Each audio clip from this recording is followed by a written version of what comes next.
I could hear the control room yelling through the board director's headset every time moving started. Every time.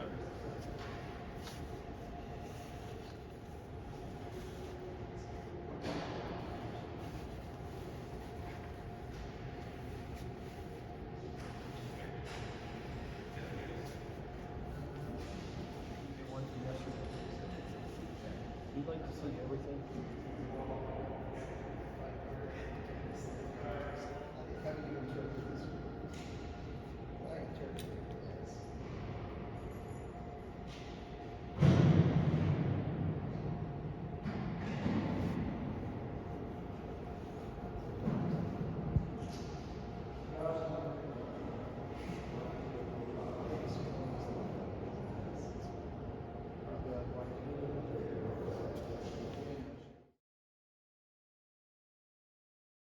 So I am super honored to talk to one of my favorite broadcasters, newscasters who covers political news here on Capitol Hill. His name is Scott. Thank you for allowing a couple of minutes with us. You're such a natural on TV.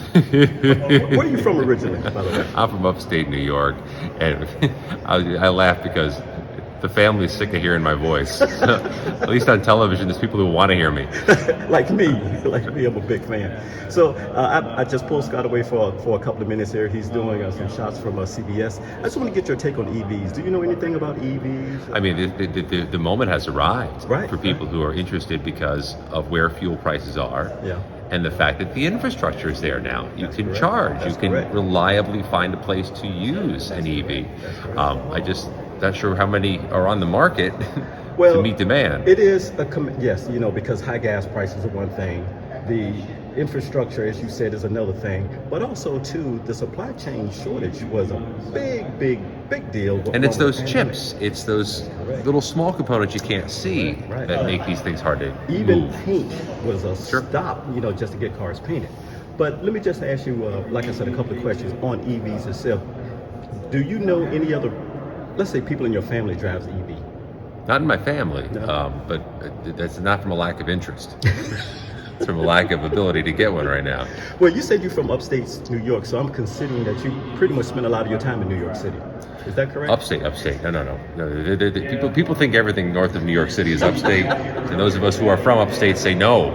It's where it snows a lot is upstate. Okay. Where it snows 100 days a year, 100 inches of winter. Okay. That's upstate. Okay. No, so we steer clear of city living, and this is city living right here in Washington. Right. And I do wonder how you make that work in the city.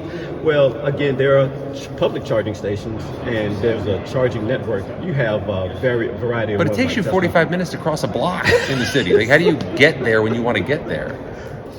Drive fast. Drive fast. But I know, like, people in New York, a lot of the people in New York, they don't really drive cars. I mean, they have transit. So I was just trying to angle you got good walking shoes.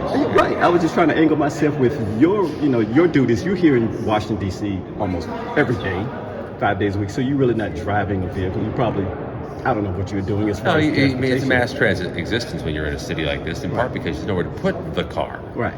Not because there's not a place to use the car. You can't navigate with the car. There's nowhere to dump the car. So, I think that also diminishes interest in large investment in automobiles when you can't reliably use it for part of your day. Well, look, when you're not in front of the camera, you're so used to being in front of TV and stuff like that. So Scott at home, you have to get around somehow. So I'm pretty sure you drive a car. You take the kids in the car. You Combustible engine, everything. Yeah. There you go. But driving a Honda. Have you ever considered about going electric vehicle? I think the fact that they're hard to get right now has diminished my interest in looking. When I hear that they're more available, I think this moment has made everybody a little more interested than they otherwise would be. Right. Okay. Well, I thank you for your time. You are super, super nice, and you're a small-time comedian. You could actually go on the circuit and do some comedy. Again, they're done with the dad jokes at all. Well, thank you again. I appreciate problem. it. All right.